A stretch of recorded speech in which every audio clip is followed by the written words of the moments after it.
गया है और जिस तरीके से जो 7% के आसपास था वो अब 2% आ गया, तो कितनी बड़ी एक ग्रोथ रेट है। देखिए, अगर देश में एनपीएस कम होते हैं तो इसका मतलब जो पहले मोबाइल बैंकिंग होती थी कि दिल्ली से फोन आता था कि इस व्यक्ति को इतना लोन दे दो, जब मोबाइल बैंकिंग को खत्म किया गया तो एनपीए का रिडक्शन हुआ। जब देश में बैंकों में जो भ्रष्टाचार हो रहा था यूपीए के समय, उसको खत्म किया गया तो आज नतीजा ये आया कि एनपीएस कम हो रहे हैं। ना केवल एनपीए, ओवरऑल सबसे अच्छी और संतोषजनक बात यह है कि एमएसएमई सेक्टर, जो देश के इकोनॉमी की रीढ़ की हड्डी है, उसमें एनपीएस की कमी हुई है।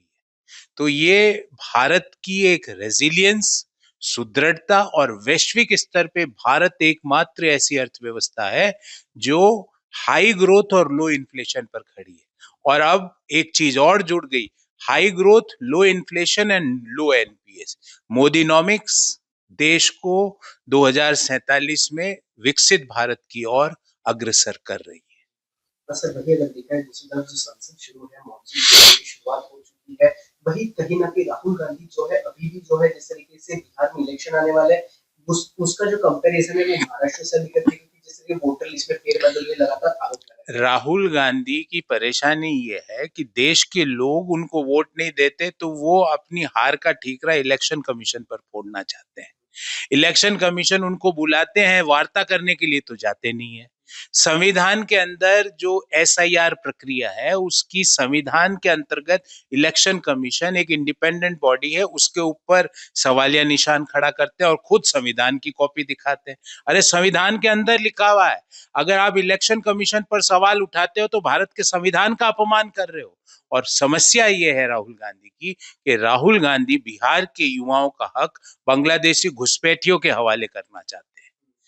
और संविधान के अंतर्गत भारत का निर्वाचन आयोग देश के मताधिकार का हक घुसपैठियों को नहीं दे सकता। राहुल गांधी आज घुसपैठियों के प्रवक्ता बनकर घूम रहे हैं, पर देश का संविधान घुसपैठियों को मताधिकार नहीं देगा। बिहार के युवाओं का हक बांग्लादेशी घुसपैठियों को नहीं दिया जाएगा। और तीसरी और अंतिम बात, जो पैसा बिहार के विकास में खर्च होना था वो घुसपैठियों के विकास पर खर्च करवाना चाहते हैं राहुल गांधी। राहुल गांधी का जो बिहार में जो इलेक्शन कैंपेन का जो जो स्लोगन है वो ये है, घुसपैठियों का साथ, घुसपैठियों का विकास। जबकि भारतीय जनता पार्टी देश का साथ और देश के विकास की बात कर रही, सबका साथ, सबका विकास, सबका विश्वास। हम उस नारे पे चल रहे हैं। राहुल गांधी बांग्लादेशी घुसपैठियों का साथ, बांग्लादेशी घुसपैठियों का विकास। देश में ये मॉडल नहीं चलेगा। और सर वही अगर देखा जाए तो एक खबर आती है कि जगदीप धनखड़ जो वाइस प्रेसिडेंट है वो रेजिग्नेशन देते हैं अपने हेल्थ इश्यूज की वजह से। आपने बहुत नजदीक से उन्हें देखा है, आपकी बहुत बार उनसे बातचीत हुई है, कैसे थे सर वो जिस तरीके से एकदम से। देखिए, धनखड़ साहब ने स्वयं अपनी चिट्ठी में लिखित रूप से कहा कि हेल्थ रीजंस की वजह से वो कंटिन्यू नहीं कर पा रहे। हमें उनकी उनके निर्णय का सम्मान करना चाहिए। और वो लोग जो परसों से पहले तक धनखड़ साहब को सुबह से शाम गालियां देते थे, वो आज धनखड़ साहब की तरफ से सवाल पूछ रहे हैं। जबकि लिखित में उन्होंने ये लिख दिया है कि भाई मेरी हेल्थ ठीक नहीं है और मैंने देश की खूब सेवा करी। प्रधानमंत्री जी ने स्वयं उनको वापस ट्वीट करके उनके बेहतर हेल्थ के लिए और आगे के बेहतर जीवन के लिए शुभकामनाएं दी।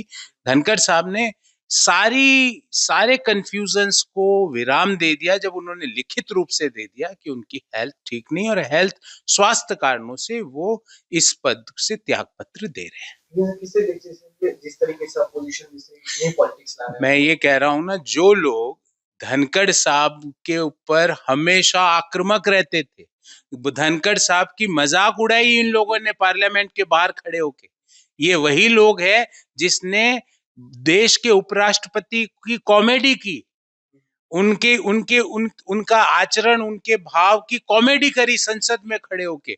वो आज सवाल पूछ रहे, क्योंकि हर चीज में राजनीति करनी है। अरे भैया, जो संविधान लेके चलते हो उस संविधान में भारत के उपराष्ट्रपति की गरिमा की बात लिखी हुई है, जो इंडिया अलायंस के दल कांग्रेस पार्टी नहीं रख रही। जो लोग धनखड़ जी से सवाल पूछते थे, आज वो धनखड़ जी के पक्ष में बातें कर रहे हैं। धनखड़ जी ने साफ लिख दिया कि हेल्थ रीजंस की वजह से वो इस पद से त्यागपत्र दे रहे। हमें उनके लिखित बयान का सम्मान करना चाहिए और ये जो मार्केट में जिस तरह के लोग अफवाहें फैला रहे हैं, इस अफवाह बाजार को बंद करना चाहिए, क्योंकि भारत का उपराष्ट्रपति की पद की गरिमा और धनखड़ साहब की निजता के ऊपर हमें सम्मान देना चाहिए। Thanks for watching the video. If you like it, please press the like button, share your views in the comment section, and please subscribe to India News TV for more such updates.